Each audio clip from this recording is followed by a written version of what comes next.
भक्तों, हर महीने में 2 बार चतुर्थी पड़ती है। एक बार पूर्णिमा के बाद और दूसरी अमावस्या के बाद। दोनों चतुर्थी का नाम अलग अलग है। पूर्णिमा के बाद पड़ने वाली चतुर्थी को संकष्टी चतुर्थी के नाम से जाना जाता है।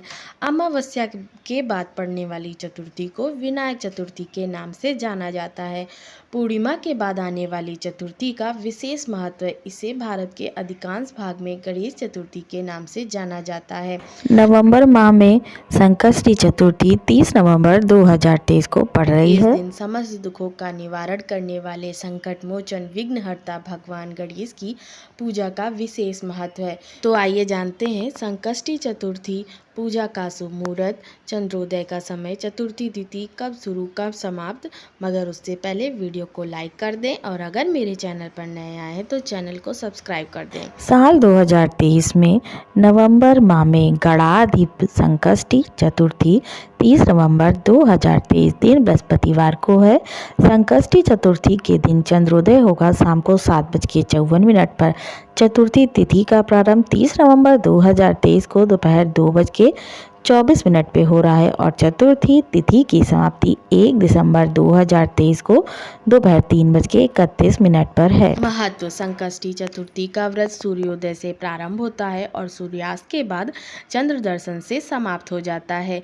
इस समय विघ्नहर्ता भगवान गणेश की उपासना करने से घर के सभी नकारात्मक प्रभाव नष्ट हो जाते हैं और सकारात्मक ऊर्जा का संचार होता है। घर की सुख और समृद्धि में वृद्धि होती है। संकट हरने वाली संकष्टी व्रत का पालन करने से घर में आने वाली बाधाएं दूर हो जाती हैं और ग्रह कलेश से मुक्ति मिलती है। साथ ही संतान प्राप्ति के लिए भी यह व्रत उत्तम है।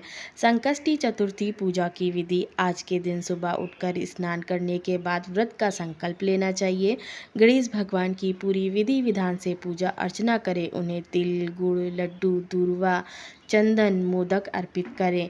ओम गंग गणपते मंत्र का जाप, गणेश स्तुति, गणेश चालीसा और सकट चौथ व्रत की कथा पढ़नी चाहिए। पूजा खत्म होने के बाद गणेश जी की आरती जरूर पढ़े।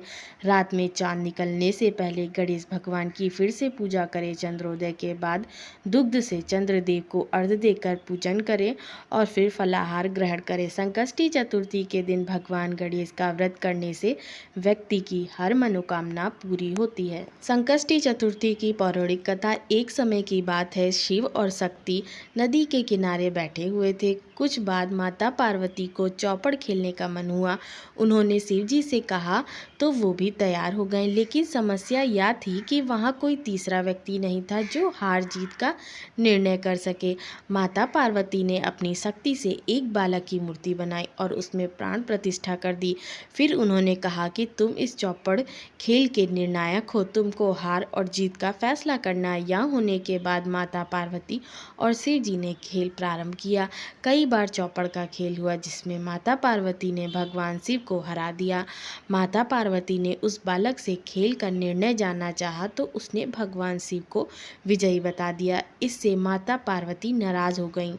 उन्होंने गुस्से में बालक को श्राप दे दिया जिससे लड़का लंगड़ा हो गया। लड़के ने क्षमा याचना की तो माता पार्वती ने कहा कि यह श्राप वापस नहीं हो सकता। इससे मुक्ति का एक उपाय यह है कि तुम संकष्टी के दिन यहाँ आने वाली कन्याओं से व्रत का विधान पूछो और विधि पूर्वक संकष्टी चतुर्थी का व्रत करना। संकष्टी चतुर्थी पर कन्याओं से बालक ने व्रत की विधि जान ली और नियम पूर्वक व्रत किया। गणेश जी ने प्रसन्न होकर उसे वरदान मांगने के लिए कहा।